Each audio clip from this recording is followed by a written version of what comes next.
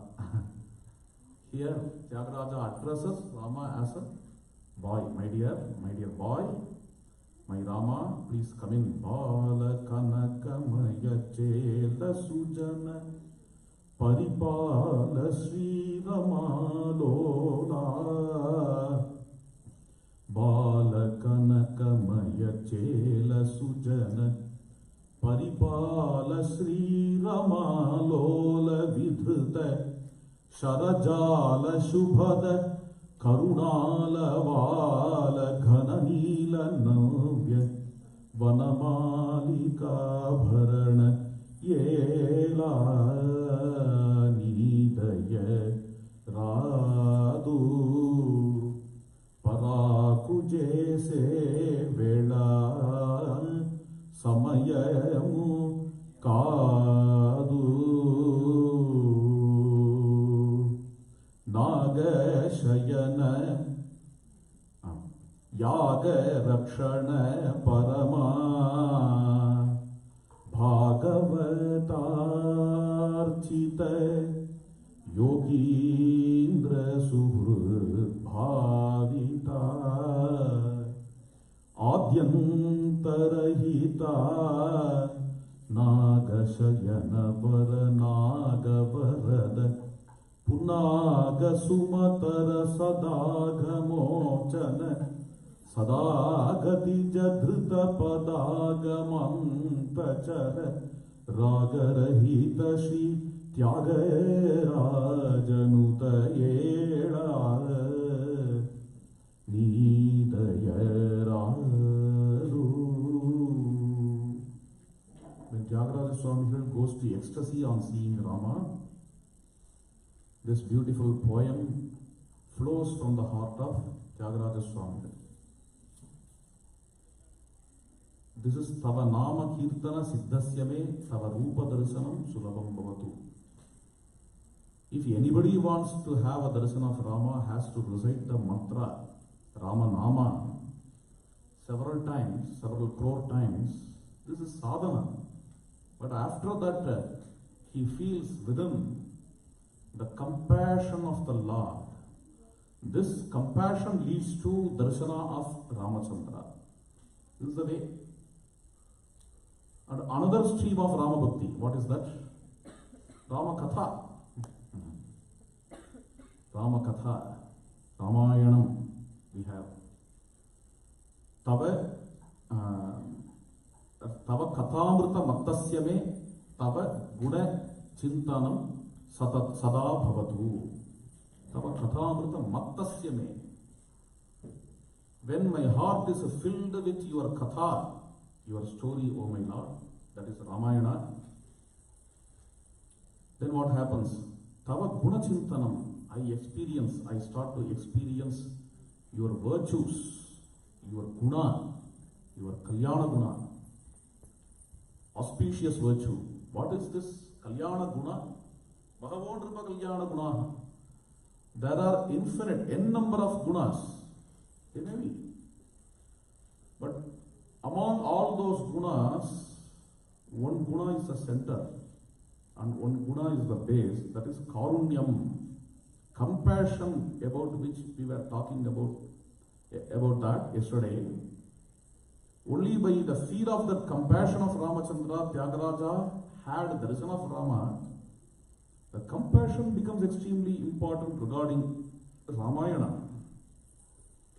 Maharshi Valmiki brought his first verse from that same compassion. Maharshi Valmiki's poem is completely effortless. Poems are of two kinds, and the poets are of two kinds. One poet, Sramakavi. Another poet, Ashukavi. What is a Sramakavi? Sramakavi makes all efforts to bring out a poem. How to know one is Sramakavi? Even by seeing the poem, we can understand that he is Sramakavi. Because his poem's style will be Nalikera Paka. His poem will be like a coconut. Coconut fiber has to be removed, coconut has to be broken. After doing all these things, we can have the fluid, the water, coconut water. But Ashukavi's poem will not be like that. It's a Draksha Paka. Vahirantas Purat Rasaha. This is Draksha Paka. Everywhere it will be rasa, rasa, rasa, rasa, and rasa. It is like that, then it's called as Draksha Paka. Valmiki's poem is like that. Sramakavi. And we have a story here. Some Sanskrit scholars, they are very great scholars, they know grammar rules and all. They see that the king, Bhojaraja, is offering lot of sambhavana to Kalidasa for his poems. On seeing this, they gathered, they thought, we make a poem. We shall also try. We shall also make a poem and give to the king. Let the king offer sambhavana for us also. This is what they thought. They were planning and they were making lot of efforts.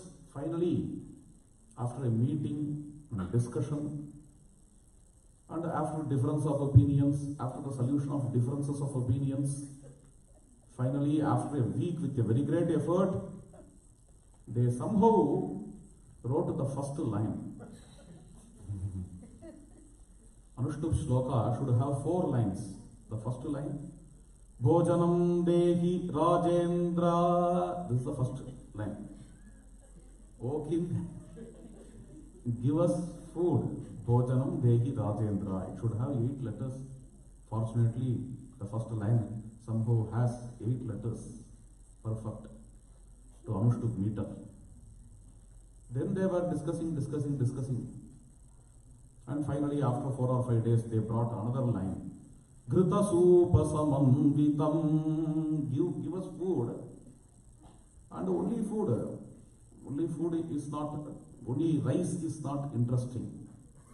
So with rice, we should have ghee and also that supa, that purple dal. Grita Supa Samanvitam. So 2 lines are over.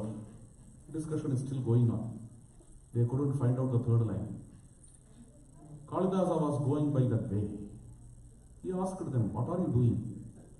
No, we are attempting for a sloka. 3rd line is not coming. What to do? We are just pondering over that. He asked, what were the first 2 lines? They said, Bhojanam Dehi Rajendra Gritasupa Samankitam. Then effortlessly Kalidasa gave the 3rd and the 4th lines. Mahisham cha Saratchandra Chandrika Davadam Dadhi. This is the 4th and 3rd and 4th line. Samastapada. Same, the 1 line, okay, for 2 probably stanzas. Mahisham cha Saratchandra Chandrika Davadam Dadhi. Dadhi. We want curd also. What kind of curd? Mahisham. It should be curd of buffalo. It's not just a curd of cow. It should be the curd of buffalo that will make us to sleep and we can enjoy. So such a kind of curd. Sarat Chandra Chandrika Dhavalam. It should be as white as autumnal moon, a ray of autumnal moon. That's the verse. Now they took this verse to the king. The king, after listening to this shloka, he said, give sambhavana for first two lines to these scholars, next two lines for Kalidasa. He understood. The king understood who made the next two lines. It is easily understandable. How? If we are a very deep connoisseurs of that poet, if we know, if we attune ourselves to the mood of that poet, we can easily understand, we can easily realize what must be of Valmiki. Is this a shloka of Valmiki or not? Let's understand. It's very interesting. For that, we should be familiar from our heart with Valmiki's language style. That's enough. Even a very ordinary person can do it. By doing Parayanam several times of Maharshi Valmiki's literature, one understands that this is Valmiki's style. And that's how the very great bhaktas can easily find out what is the original pata when in the context of different recensions, different patas. And here these 3 or 4 patas are there. Among the 3, what is the original Kavi's heart? What will be the pata of Valmiki that can be easily derived by getting attuned to the heart of Valmiki. We see the whole flow of Kavya, right? Ramayana, we can easily find out it. Drakshapaka. Valmiki's style is Drakshapaka. Valmiki is an effortless poet. He is not a Shamakavi. He is an Ashukavi. Ashukavi. We see this here. Just by seeing 2 Krauchas playing, Valmiki recites a shloka effortlessly, Manishada Pratishtantam Agamas Saraswati Sama. Without making any effort, a shloka comes out of his lips.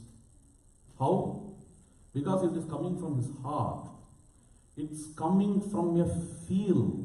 Okay, what's that feeling? What is that rasa? Anandavardhana, a very great literary critic of Kashmir, who wrote Dunyaloka, in his text he says, he takes the same sarga in Dunyaloka, the same context he says that it is rasa which makes an Ashukavi to bring shloka from his heart. Shloka comes to an Ashukavi from the depth of heart when the heart is touching a rasa. There he gives example, Valmiki's heart touches Karunya rasa, tata karunavedittvat. When he had the feel of this Karunyam, from that Karunyam he brought this beautiful verse. That's very interesting. Some English poet said,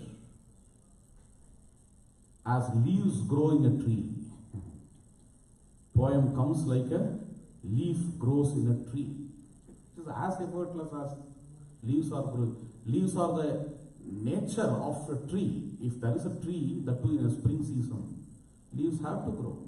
In the same way, if there is a poet, poetry has to come. We need not ask him, why are you writing poetry? To win an award? Or to find, to get appreciation from readers? Or to get some money? Are you writing poetry for that? If somebody asks that poet, he will get insulted. He will get hurt. He writes poetry for poetry's sake. It is his nature. Why the children are playing? If he plays, somebody will come and give award. For that they are not playing. They are playing because it's nature.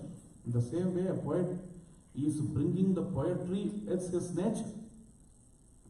And he is bringing the poetry from some rasa regarding, in the context of Maharshi Valmiki, he brings that poem from Karunya rasa. Finally, this chapter ends with a wonderful statement. Kavyam Krishnam Ramayanam Kavyam Idrisaihi Karavanyaham Idrisaihi Karavanyaham. After listening to the words of Brahma, Valmiki resolves, may make the whole epic Ramayana in the same way, in the same method in which I made the first verse. Krishnam Ramayanam Kavyam Idrisai Karavanyam. What's the meaning of this shloka? Commentators say the first shloka is in Anushtup meter. In the same method of Anushtup meter, let me make the whole of epic. That's fine. The commentary is fine. More than that, the first shloka came from Karunya Rasa in the heart. In the same way, may the whole epic come from the same Karunya Rasa. Shokaha shlokatvam agataha Sonu vyaharanat bhuyaha shokaha shlokatvam agataha. Shoka becomes shloka. Beautiful expression. Shoka. What kind of shoka? It's not an ordinary kind of shoka. What is ordinary kind of shoka? Making pity of myself and crying. Everybody has it. People cry for themselves. That kind of shloka is there. Valmiki is not talking about that kind of shloka. It is an elevated kind of shloka, that is karunya. I saw that she krauncha and then my heart melted. From that mourning heart, from that sorrowful heart, from that compassionate heart, this shloka came. In the same way, may all 24,000 shlokas flow from the same Karunya Rasa. That's why Anandavardhana says Karunya Rasam is the main rasa of Ramayana. You see the hero of Ramayana. The hero of Ramayana. Who is Ramachandra? As soon as you talk about the hero of Ramayana, what comes to your mind? Many gunas are there. When we talk about Harishchandra, what comes to our mind? Truth. When we talk about Yudhishthira, what comes to our mind? Tolerance. When we talk about Karna, what comes to our mind? Charity. That's how it is. When we talk about Sri Rama, what comes to our mind? When the devotees of Rama describe Rama, predominantly what they describe in Rama. For example, Bhadrachara Ramadasa, what he describes in Rama. Tyagaraja Swamigal, what he songs, what he sings, what he describes about Rama. Mainly, predominantly.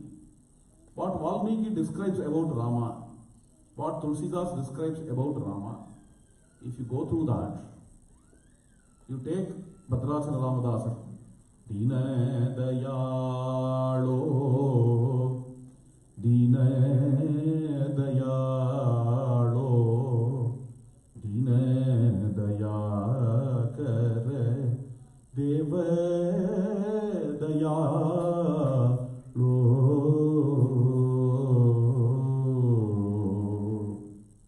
That's how Bhadrachara Ramadasa sings. While Samartha Ramadasa is singing about Sri Ramachandra, He Dayaluva Rama, He Kripaluva, He Dayaluva, Satya Swami Raghava, He Dayaluva, Satya Swami Raghava. As soon as we think of Ramachandra, his most important virtue comes to our heart, it touches our heart, that is Karunyam. Karunakagustha, the great Shiva Vaishnavite Acharyas like Sri Ramanuja and Vedanta Desikar, they are addressing Rama as Karunakagustha. In the same way, Shri Anna says in Ramakathamrita almost in the last shloka, last but one shloka, last shloka is Palashruti. In last but one shloka, he is bringing the essence of whole Ramakathamrita Sara. Ramakathamrita Sara itself is the essence of Ramayana. And finally he brings Ramakathamrita Saram's Saram in this shloka. There he says, Raman Nasti Param Kripa Paravasam Sarvottamam Daivatam Shri Ramayanam Arshavakyam Amalam Satyam Pramanam Titi. Raman Nasti Param. Nothing is greater than Rama in the world. The first statement. Then the next statement. In the context of what? Nothing is greater than Rama in the world. In the context of what? Why Rama is the greatest one? In the context of which virtue? Kripa Paravasa. In Karunya, in compassion, nothing can match Rama. Nobody can excel. Nobody excelled Rama. Rama Nasti Param Kripa Paravasam Sarvottamam Daivatam. For this reason, Rama is the supreme God. Not because he is jealous, not because he is wrathful, not because he is cutting and beating others. He is the supreme God because he is a ocean of compassion. He has a matchless compassion in him. Rama Nasti Param Kripa Paravasam Sarvottamam Daivatam. Shri Ramayanam Arshavakyam Amalam. Srimad Ramayanam is Pramana for this. What is the meaning of Pramana? Instrument of knowledge. Yesterday I said. What kind of instrument of knowledge? Instrument of true knowledge. Yes. Yathartham Pramanam. Pramana is defined in this way. Pramanam means instrument of true knowledge. Wrong knowledge cannot be Pramana. Wrong knowledge is not Pramana at all. It has some other word. Something like Viparyaya. For Pramana is right knowledge. Right knowledge. Okay. So true knowledge. Pramanam itself is true knowledge. Then what's the need of this adjective? Satyam Pramanam Titi. Pramanam means true knowledge or means of true knowledge. Fine. Then what's the need of this Satyam Pramanam? It is to emphasize. What I am talking is reality of realities. Truth of truths. Shri Anna is making an emphasis here.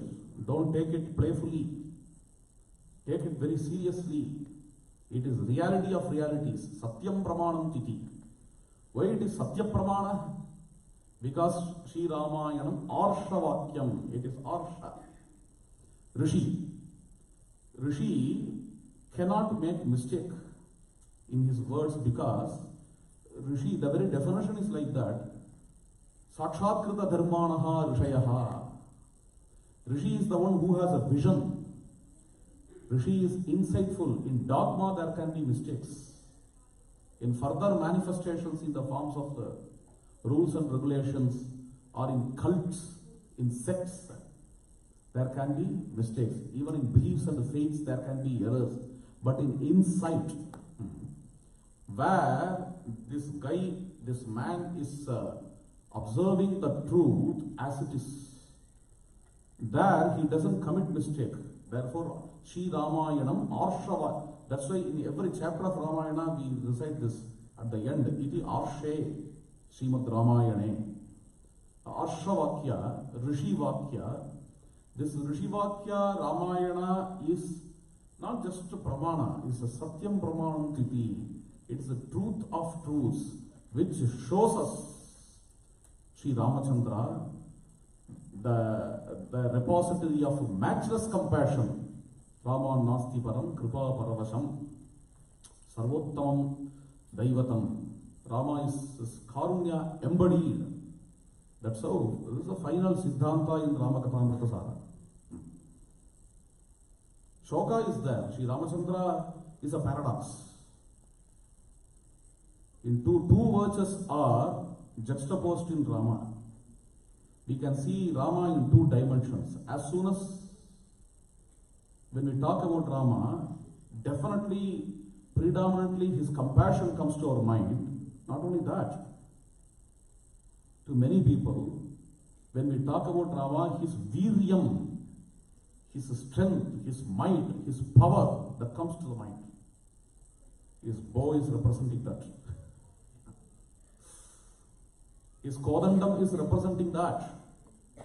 His viryam is extremely important in Ramayana. Throughout the epic, we see this is viryam. Even when he was a small boy, he is just waging war with Subhahu and Maricha, and he is winning Tataka. All these things are found. He is a Mahavira. Therefore, Bhagavati named it as Mahavira Charitam. And the same name Swami Desikan gives to his Raghuvira Gadyam. These things we see. He is a very great Veera, and he is also a guide for Veeras. Very great heroes in our Indian history. While they are compared to Ramachandra, they become happy. Sundara Pandyan was called as Kaliyuga Raman. Why? Because he becomes happy if somebody is calling in this way. Very great kings, they want to identify themselves with Ramachandra. Why? Because they, for their might, their power, they see Rama as the role model. Okay. Coming to the point, two things are, so Ramayana can be seen as a Virya Rasa Pradhana Kavyam also. Ramayana can be seen as a Karunya Rasa Pradhana Kavyam also. Both are correct. It's because his Viryam itself is for Karunya. This is Udapta Nayaka's feature.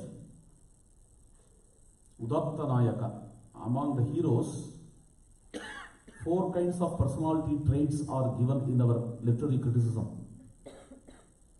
In Prataparudrayam, 4 kinds of heroes: Lalita Nayaka, Uddhata Nayaka, Shanta Nayaka, and Udatta Nayaka. I am not going into details. Let us take Udatta Nayaka. Udatta Nayaka has several features. Sri Ramachandra is a Udatta Nayaka. Virodatta Gunanditam. That's how Ramakathamrita says. Udatta Nayaka. And what are the traits of Udatta Nayaka? Even his physical trait is described. He looks tall. Sri Rama looks tall. Okay. These physical traits are with broader shoulders, with a mighty chest. That's why Udatta Nayaka looks. And then, in his gunas, in his virtues, several virtues are there. One virtue, Avikathanaha, he doesn't talk a lot. He is a man of action. Even Shantanayaka doesn't talk a lot. But Ramachandra is not only not talkative, but also a man of action. He takes responsibilities in his hands, Udatta Nayaka. If something, if he is committed to something, definitely he will be committed. There is no question regarding this. We need not doubt at all. He will be highly responsible. This is another virtue of Udatta Nayaka. And he will be a Mahavira. He is mighty, he is strong. With this, Udatta Nayaka Lakshanas are not completed. A very important Lakshana of Udatta Nayaka, Kripavan. Kripavan Avikathanaha. What is this Kripavan? On seeing the people in sorrow, this Udatta Nayaka's heart starts to melt. He cannot control himself. He sheds tears. But he is valorous. Yes, valorous. He is mighty. He can be mighty. He can be valorous. But on the other hand, on seeing the people suffering in front of him, he suffers. He takes their suffering as his suffering. Visaneshu Manushyanam Brusham Bhavati Dukkitaha. He suffers, his subjects are sufferings. That is also a very important feature, a trait of a Udatta Nayaka. That is this Kripavan. Throughout the epic we can see that. In several places Rama sheds tears in Ramayana. But nowhere he sheds tears for himself. It's very interesting. Oh, I lost my kingdom, what can I do? Such a kind of tears don't come to him.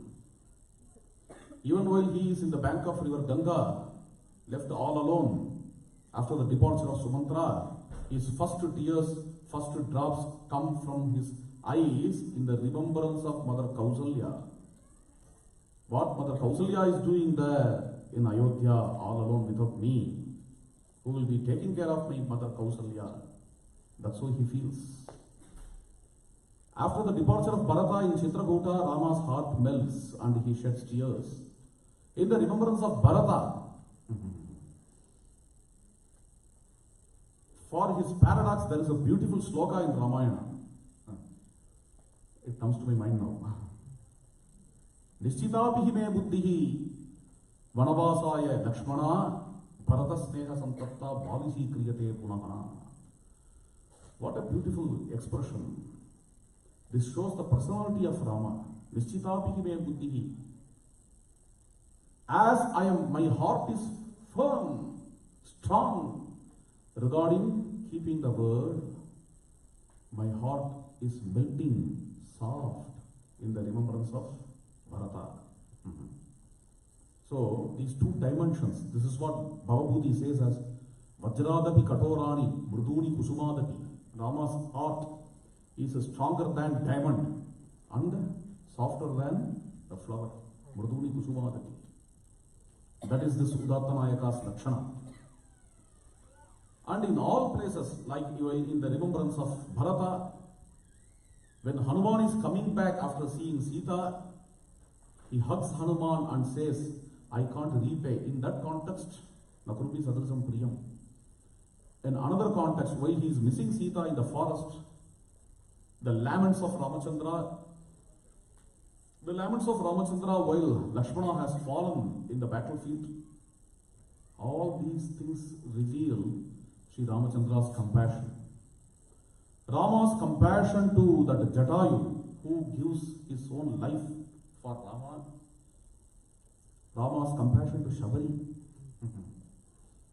Sri Ramachandra, without missing Shabari party, he goes to her hut on the way. There is no need of going to her hut at all. His focus must be some other thing. In search of Sita, he can, even by skipping Shabari party's hut, he can go to meet Sugriva. But on the way, he stays there in Shabari's house, taking the fruits of Shabari, tasting the bhakti of Shabari. He liberates Shabari and goes to Sugriva. Everywhere, throughout the epic, we see the same Karunyam. Then only we understand the depth of this sloka. Krishnam Ramayanam Kavyam Idrisehi Karavanyaham. May all the verses come from the depth of the heart which touches Karunya Rasa. What is after all bhakti? What is bhakti? Tatte anukampam susavikshamaanaha bunjana eva atmakritam vipakam. Bhagavatam says. There are various lakshanas for bhakti. One of the lakshanas is this. Anukampam susavikshamaanaha. O Lord, always feeling your own compassion in the heart, may I lead my life. If this is bhakti, if Ramayana makes us to feel the compassion of the Lord, then Srimad Ramayana is a bhakti shastra. By reading the epic, by listening to the epic, we always feel his compassion, feel his karunyam. For those who cannot feel the compassion at all, the epic may bore them. Okay, they may get bored by reading the epic, Ramayana. But those who are able to touch the karunyam through their heart, they alone are qualified to read this epic, listen this epic, they only enjoy that epic. That's how this whole kavyam comes from the heart of Valmiki. After coming from the heart of Valmiki, it goes as a parampara up to our time. It flows. It's a stream.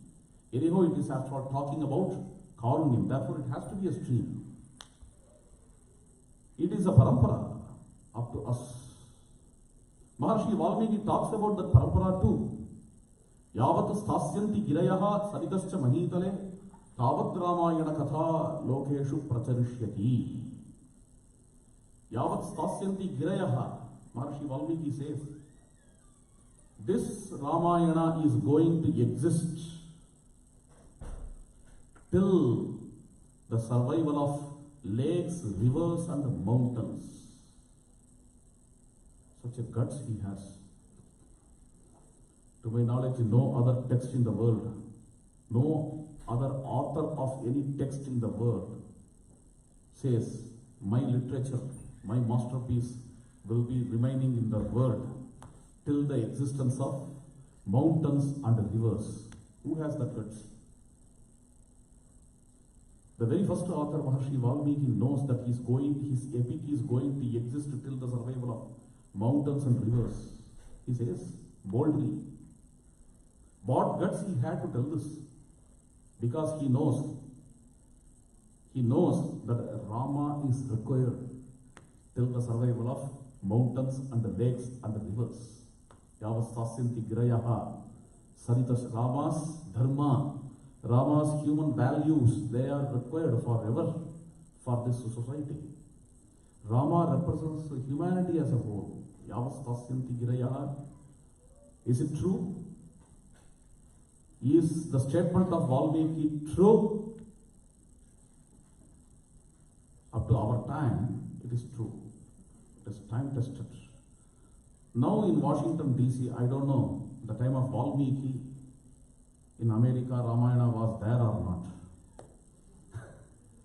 But now in this USA, in the capital city, in Washington DC, we are sitting and enjoying this epic. Up to our time, Ramayana stream is flowing.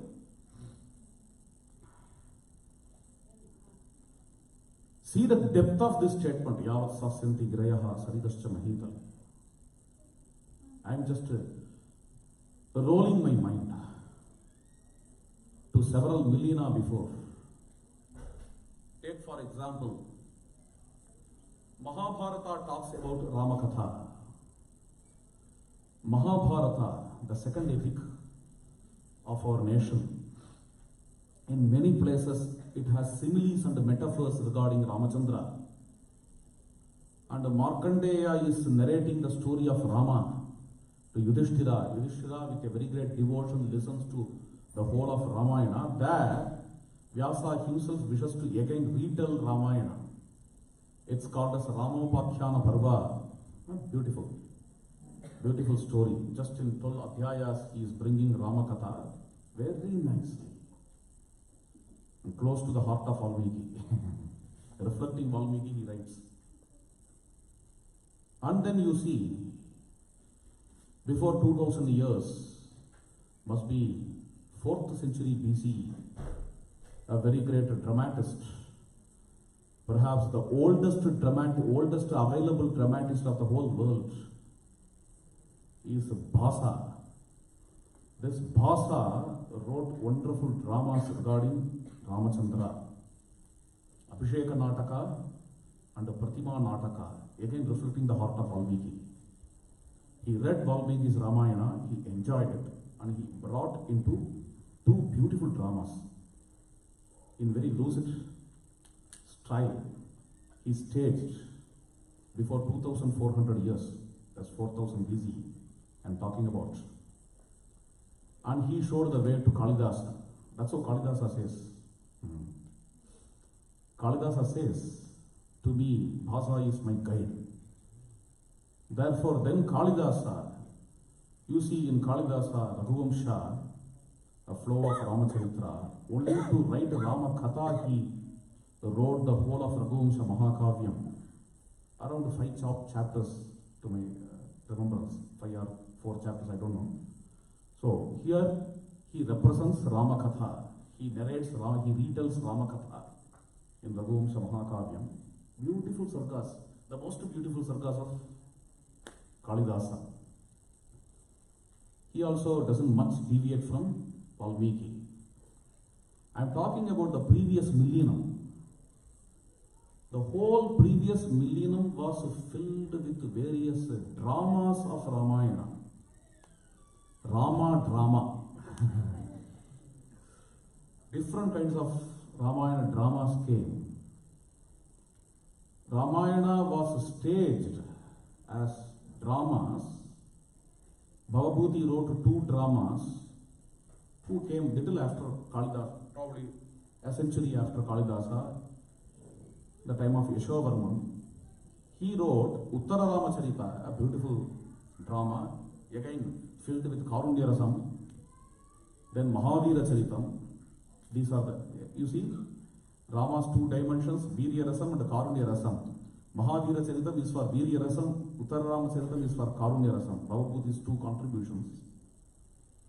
Then came a very great dramatist called Murari, who wrote Anargha Ragam. He belongs to 9th century. And he wrote Anargha Ragam, is also a beautiful drama, which is in the style of Bhavabhuti. Bhavabhuti was the first drama maker regarding Ramayana who unites Natya Shastra of Bharata Muni and Ramayana.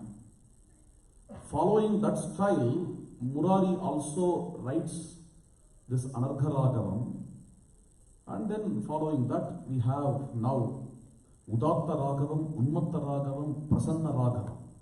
All these dramas, all these things came. All these things came in from 1st century CE to before 1000 years, okay. All those things came. I am just thinking, these dramas were staged. It means these dramas had audience. Again, it means audience did understand Sanskritam, because all these dramas are in Sanskrit. If you stage these dramas, they will run for some 3 or 4 hours. 3 or 4 hours, the whole drama is in Sanskritam. People enjoyed it, sitting in streets. They enjoyed it. It means Sanskrit was that much there in India in previous millennium. That too, when we go through these dramas, they are little difficult dramas. They are definitely more difficult than Valmiki's Ramayana. Bhavabhuti's language or Murari's language is not so easy. Even to the great scholars now, they have to see the Vyakhyanam to understand that language style. Without Vyakhyanam, people enjoyed in previous millennium. Just on seeing this Murari's composition, Murari's drama or Jayadeva's drama, Bhavabhuti's drama, they enjoyed these dramas. Very interesting. In previous millennium, these things came in Sanskritam because people knew Sanskritam well. Then only it came to the regional languages in the last millennium. When it came to regional language, why it did not come in these regional languages before 1000 years? It's because many of these regional languages were not existing in those days. Kannada, Malayalam, or Hindi, these languages were not existing. Sanskrit was existing. Therefore, in Sanskrit, these Ramayana dramas were staged, point number 1. Why they were staged? Why they were staged? Why again and again Ramakatha was staged in the name of drama? Why dramatists wrote Ramayana again and again for drama? For what reason? Simple. Simple reason, for simple reason. By staging Ramayana again and again, they got a high TRP rate. Many people, even now, we are sitting and listening to Ramayana. It's because it's Ramayana. Anything in Sanskritam will not be appreciated. For example, if we have given title as Ramayana for this time in Satsanga, if we give some other title like Vikramorvashiyam for 7 days, nobody will come to listen to it. Vikramorvashiyam. Probably first day people may come. Ranganji is telling, therefore it must be something related to Rama. Therefore let us come on this. First day they will come. Then after listening to that, something about Vikram and Urvashi. So okay, it's not our topic. They will go. They will go. Even now we are ready to listen Ramayana in the same way before some 1000 years, even before 2000 years, Ramayana Natakams were staged because people rushed to Ramakatha. They were seeing Ramakatha again and again. Even now, in television serials, Ramayana serial is again and again coming. Why? For the same reason. People love to see Ramakatha. See? Language got changed. Before 1000 years, Sanskritam was there. That Sanskritam also unfortunately has gone. Language got changed. Medium also got changed. On those days, in streets, dramas were conducted. Now we are seeing drama here in this television. Okay.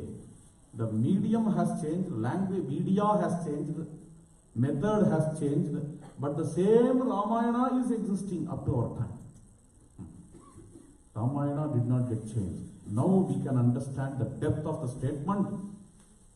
Yavat stasyanti girayaha saritascha mahitale tavat Ramayana katha lokeshu pracharishyati. Then gradually the long languages started to evolve. Various languages. In India, we have several living languages. Among them, to my knowledge, the oldest is Tamil. Tamil goes to previous millennium also. Tamil crosses that millennium also. Tamil crosses minimum 2 millennium. 2 millennia. Okay. I think must be the strongest language of the world. Because any language has a birth and a death also. It may stand for some 1000 or 1500 years. Then it will die. But this Tamil Bhasha, this Tamil Modi, it's something like a Jivanadi. It is flowing on and on up to our time, from Tulgapyam, or even before that. So, Ramayana in regional languages, it starts with Kamban's Ramayana. Before 1000 years also Tamil was existing. Before 1000 years several languages were existing. Those languages are not living now. What are they? Many languages were there. Magadhi, Ardha-Magadhi, Apabhramsha, Prakrita, Pali, Paisacha. These languages were there before 1000 years. Nobody knows those languages now. In those languages also Ramayanas were written. Okay. And then we come to this great glorious language Tamil. In Tamil we have Kamba Ramayana. Okay. Kamba Ramayana, Kamban is a pioneer. Okay. He is not translating Ramayana. Probably translation, the art of translation was not existing at that time. He was retelling the story of Rama in his own language. A beautiful, marvelous literature. Then after Kamban, following Kamban, immediately after 1 or 2 centuries, a Telugu writer came. He is Buddha Gonna Reddy, who wrote Telugu Ramayana, Ranganatha Ramayana it is called. He named it after his father. This Ramayana is among the South Indian Ramayanas, it is the closest version to Valmiki. Meticulously he follows Valmiki. And then, in the later centuries, in the 16th century, we have wonderful authors like Narahari. who wrote Thoravai Ramayana in Kannada, and in Malayalam we all know Kilipattu Ramayana, Elutachan's Ramayana is there. Tunjathu Elutachan is a beautiful writer who made this epic in Malayalam. Fine. These are all South Indian Ramayanas. When we go to North India, the first person to write Ramayana in regional language in North India was not Tulsidas, not even Kritivas. Before all these persons, in 12th century, there was a poet, a very great poet called Madhava Kandali, who wrote Ramayana in Assamese language. Tulsidas knew that. There are many reflections of Madhava Kandali's Ramayana in Ramcharitamanas.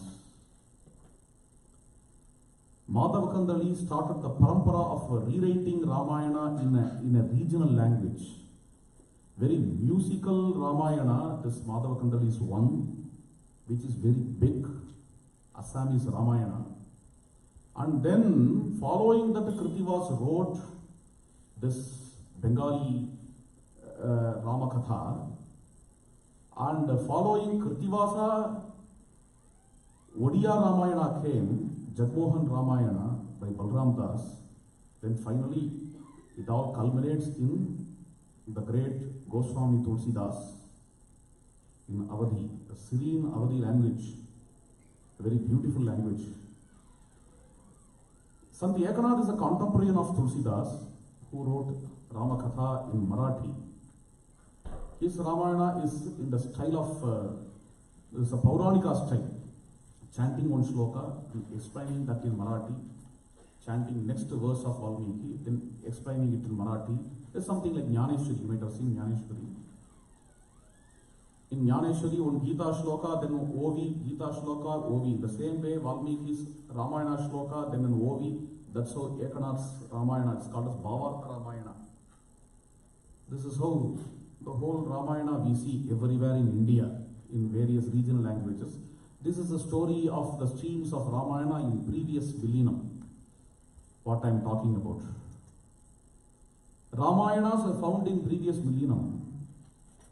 They are not one more literature in their languages. It's not like that. Our language also should have one Ramakatha. Therefore it is written. It's not like that. If we go through these many of Ramayanas in regional languages, that literature determines that language. That's how it goes. For example, it's very difficult to imagine Tamil without Kamban's literature. A Tamil scholar said, the poets before Kamban came as if to make this Kamban. The poets who came after Kamban, they were the followers of Kamban. And Kamban is the crown king of the whole of Tamil language. Kamban used almost all words of Tamil. Kamban coined new words also in Tamil, which up to our time we are following. And Kamban is a torchbearer of the whole Tamil language. Kamban's literature is massive and the largest literature of Tamil language, which has 10,000 verses. No other literature has 10,000 verses in Tamil. Kamban's Ramayana is as big as Valmiki's Ramayana in quantity. Valmiki has 24,000 verses in couplets, 2 lines. Kamban's verses are 4 lines. Kamban's literature is as big as Valmiki's literature in quantity, and this Kamban becomes the torch bearer of the whole Tamil language. That's why I said without Kamban you can't imagine Tamil. The same way without Elutachan you can't imagine the language Malayalam. Without Kritivas you can't imagine Bengali. I'm not exaggerating. The usage of words, that's why Kritivas is called as Kaviraja. The same epithet is there for Madhava Kandali also, Kaviraja. It's because without Madhava Kandali, you can't. Madhava Kandali is the Adikavi of Assamese. Krittivas is the Adikavi of Bengali. That's how it goes. So they pioneered. They developed the language through this story, Ramayana. Therefore, Ramayana is highly linked with the language of India, languages of India. To make a language dignified, they used the story of Rama. They used the story of Rama. When literature comes in a particular language, in the form of the story of Rama, then that language becomes highly cultured. Here they say in the Western world, Milton wrote the epic Paradise Lost to give a dignity to English. Okay. Milton did not have the plan to write Paradise Lost in English. He just laments. To make an epic like this, I could have used Greek or Latin. But these guys are compelling me to write in English. They are requesting me to write in English, a grammarless language. That's what he says. To give a dignity to this English language, an epic was written. That's what we see. In the same way, to give dignity to the languages, to make these languages culture, the best way they thought, the poets thought, Ramayana can be written in those languages so that people also can get culture, not only the language, people also can get culture more. Listening to that Ramayana. So, Ramayana is Adikavya not just because Valmiki wrote it. It is Adikavya in almost all languages in India. In all languages in India, almost. That's a beauty. You can't imagine Hindi language without Ramcharitamanas. It's quite impossible. Who is the best poet in Ramcharitamanas? Sorry. Who is the best poet in Hindi? With close eyes we can tell. Tulsidas. That's what they say. And Tulsidas' age is called as Golden Age by Hindi Sahitya Itihas. So, through Ramayana, the languages are framed. Languages get their dignity. Vakshuddhi. Point number one. Point number two. These Ramayanas, they were written, this I said yesterday or day before yesterday. These Ramayanas were written by various writers belonging to various castes. It's not just a Brahmin's business to make all these Ramayanas. Okay.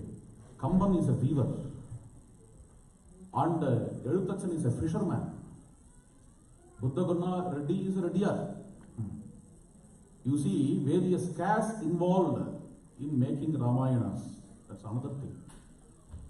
Ramayana crosses the languages. Ramayana crosses the castes and creeds. Ramayana crosses even the religions. Next is beyond the sects. It's beyond the sects. It's not just only Vaishnavites write Ramayana.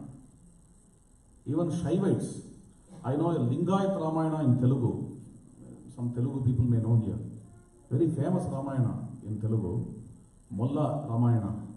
It is by Shaivites, Lingayats. Okay. Basavappa's followers. And then if you see the whole thing, in other religions we have Ramayana. In Buddhism we have Ramayana, which is called as Dasharatha Jatakam. Dasharatha Jatakam is not a recent text in Buddhism. It is almost closer to very Buddha himself.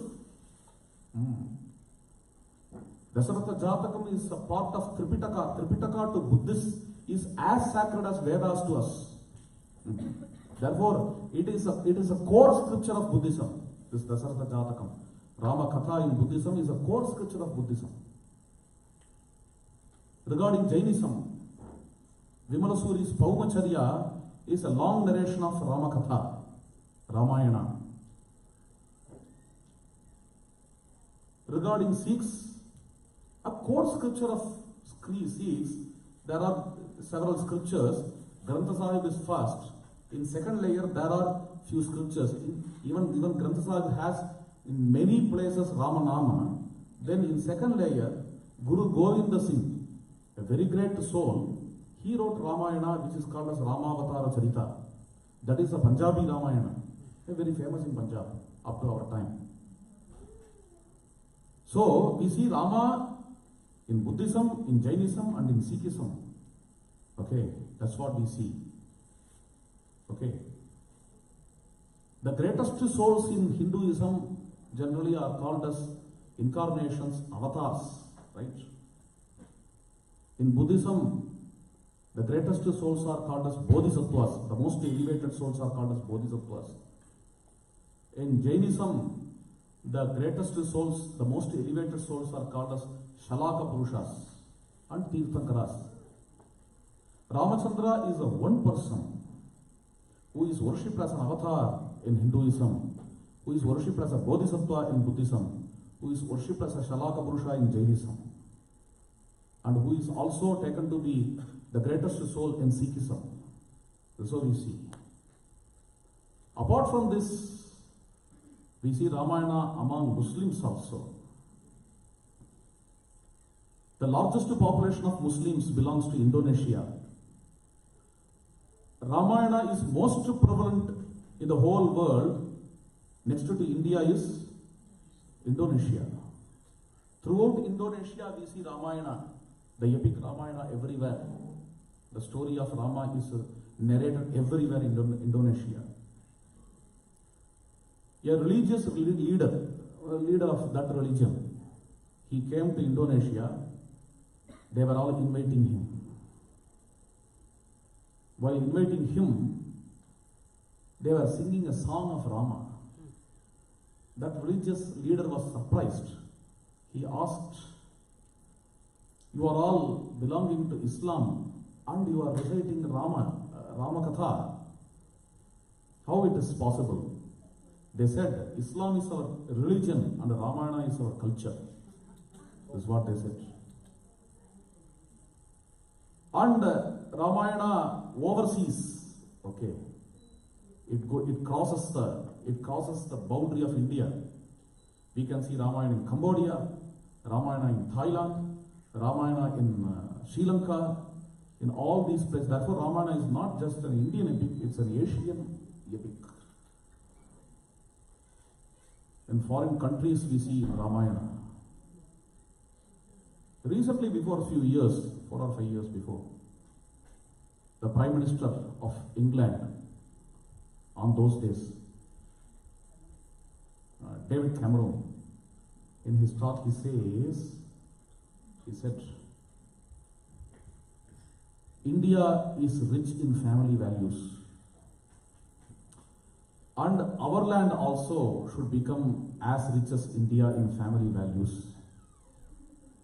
India is rich in family values because Ramayana, like epic, is guiding them.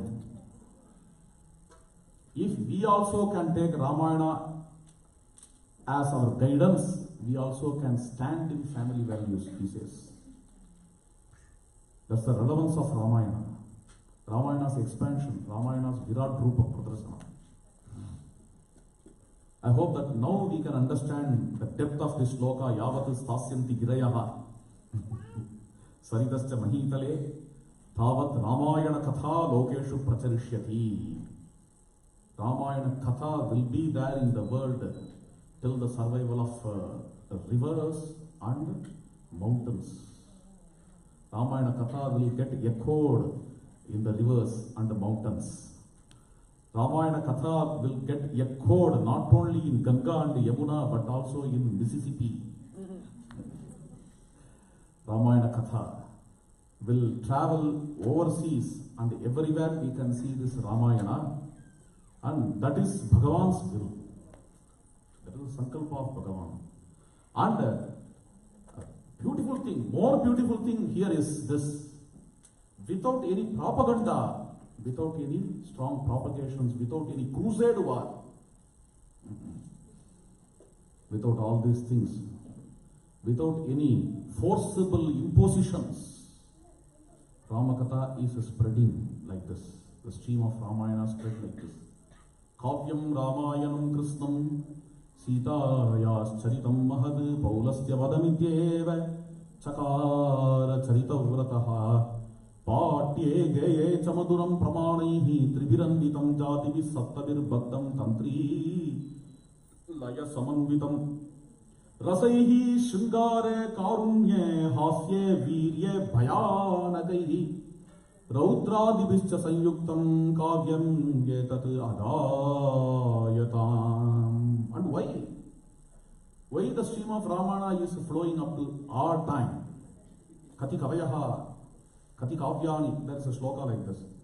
In every century, how many stories are coming and just disappearing in space? But why this stream of Ramayana doesn't disappear at all? Very important question. If the stream of Ramayana doesn't disappear at all, then it means a lot. It means a lot. It has something which is relevant to all our time, all time. Always it is relevant. Yesterday I was quoting Jayadeva, that is Prasanna Raghavam. Katham ami kavayaha punaha Ramachandrameva prasamsanti. Why all these kavis are glorifying Rama and Rama alone? Jayadeva belongs to 12th century. Accidentally, Gita Govindam Jayadeva also belongs to that. Even before that, 9th century poet Murari, he asked the same question. Which question? In his Anargaragalam. Why again Rama? A Telugu poet in our time, probably before some 20 years, a Telugu poet wrote a Ramayana who won the award of Jnanapitham. A very great soul. Vishwanatha Satyanarayana Shastri. In his epic Ramayanam, he starts with the same statement, same question, why again Ramayana?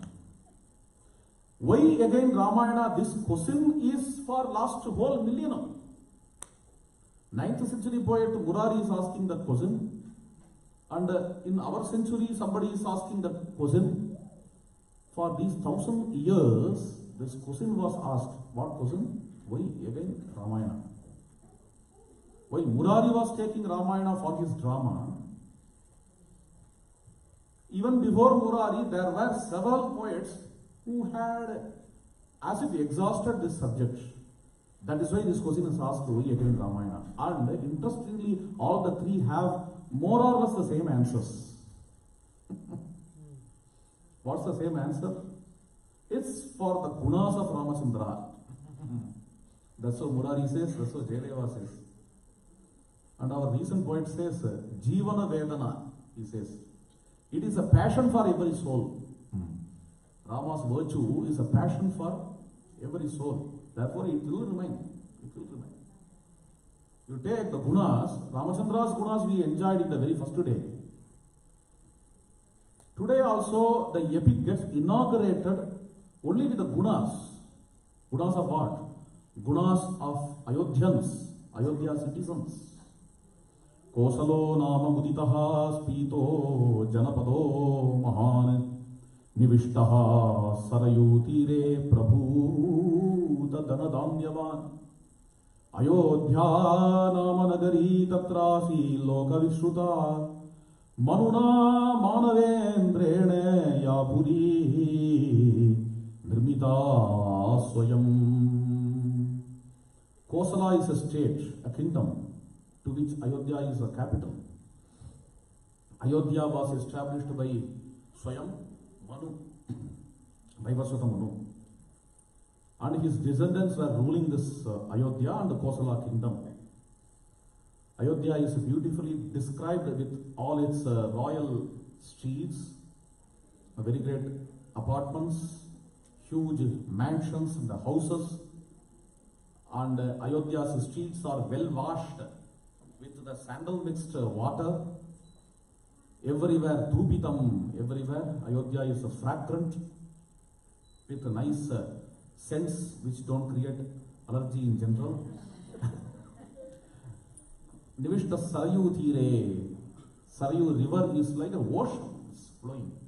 It's as if ocean doesn't flow. But if we have to define Sarayu, Sarayu is the ocean, Sarayu is a flowing ocean. The Sarayu is there in Ayodhya, in the bank of river Sarayu, with all hoisted flags. Ayodhya is resplendent. Ayodhya is a shining, matchless city in the world. Ayodhya is filled with various galloping steeds and huge elephants. It is also with various chariots. Everywhere we see gold and silver in Ayodhya. People are in peace.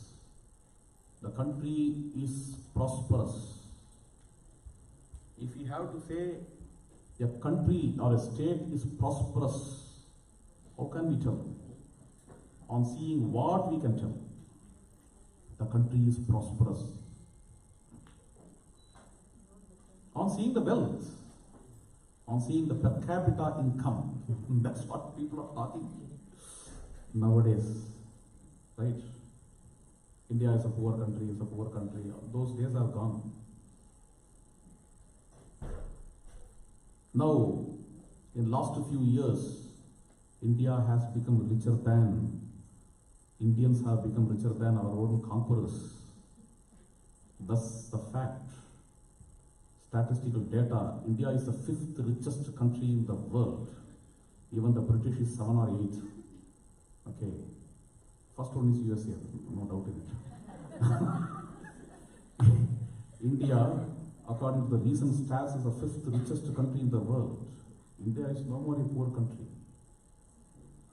And by seeing the wealth only, generally the country is judged. Is it great or not? Okay, fine. Wealth. How can we get wealth? How can we get wealth? Wealth through the natural resources in the state. When we have abundant natural resources, they only can be called as wealth. Wealth is not just the paper which we have in the name of rupiah note and all. Okay. If they lose the value, then where we can go? But natural resources are abundant. These natural resources, what we have, when we, export, yeah. When we export them, after having sufficient natural resources to us, when we start to export them, they get converted into money, therefore we become rich. Therefore, to be prosperous, a country, a state needs natural resources. Dhana, dhanya, samruddhivan. To have natural resources, definitely we need abundant water. Water. And for water we need what? Seasonal raining we need. For seasonal raining, where we can get a seasonal raining? The region where the people are in Dharma. See, this Dharma is connected with raining. When the subjects of a kingdom are dharmic, they get a seasonal raining. Where the subjects become dharmic, where the king is dharmic, king is a role model, king is exemplary. Yatyat acharati sreshtaha tattadeva itaro janaha.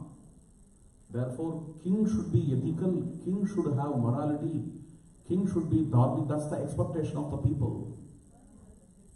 If the king goes in wrong track, the king misleads, then the people also follow the wrong course. If the people go in an adharmic way, then there will be no seasonal raining, then there will be no water resource. If there is no water resource, then there will be no natural resources. If there are no natural resources, then we can't have wealth in the state.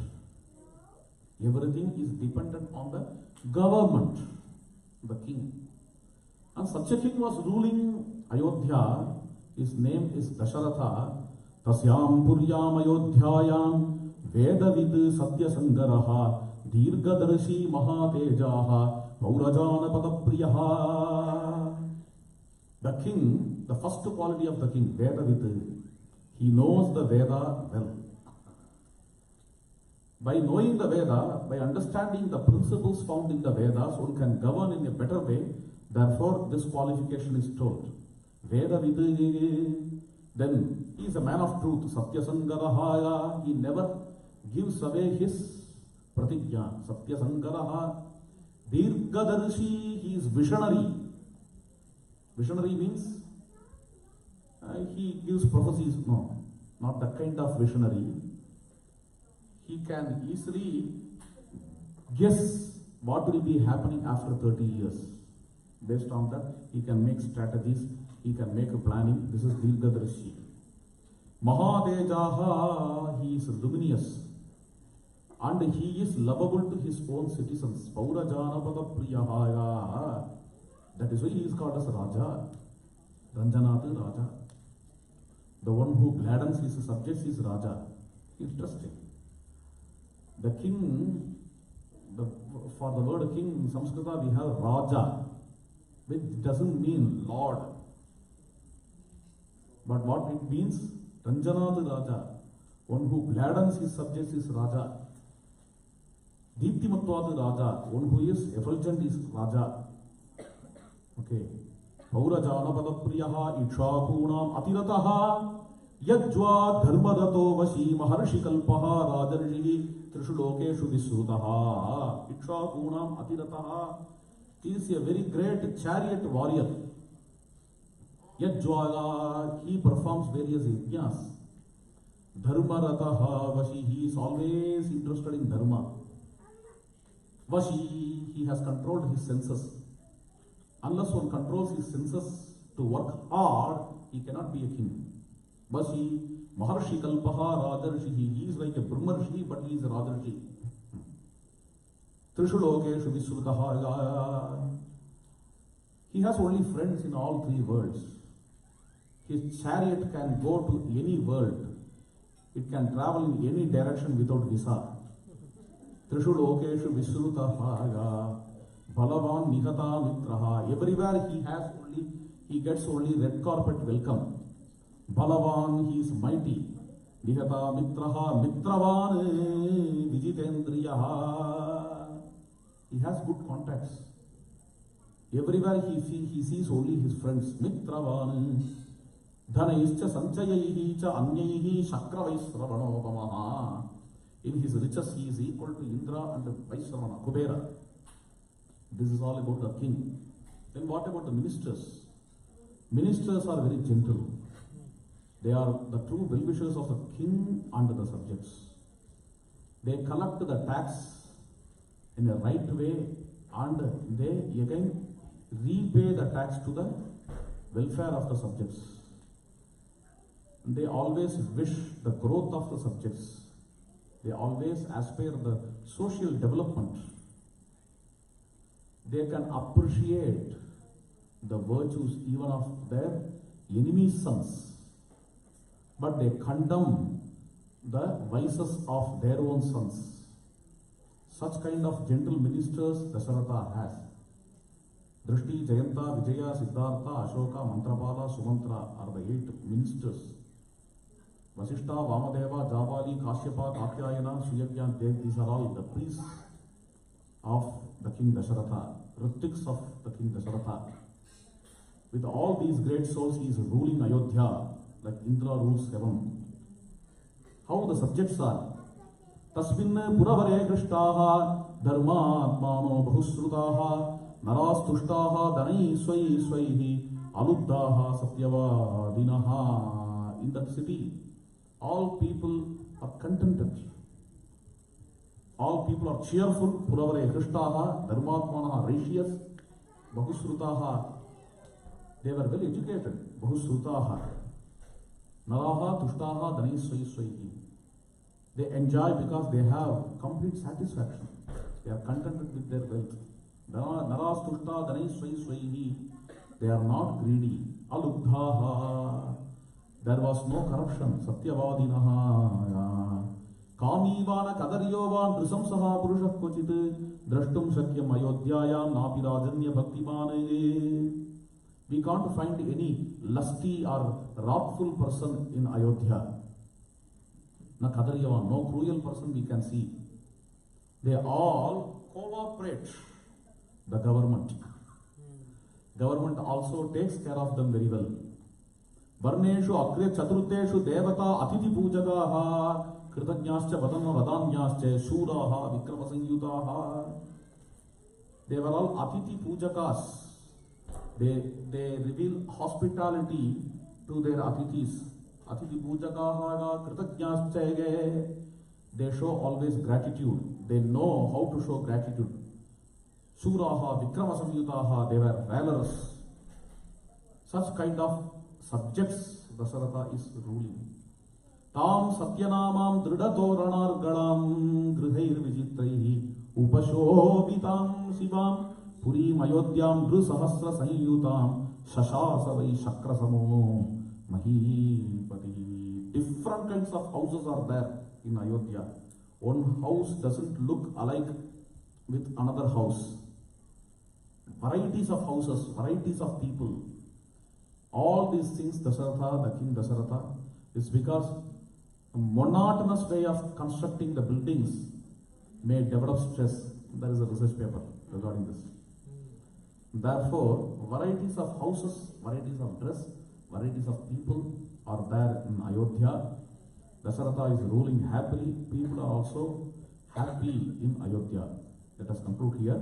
Tomorrow we shall enjoy Ramajanana. Janaki Kanta Smaranam.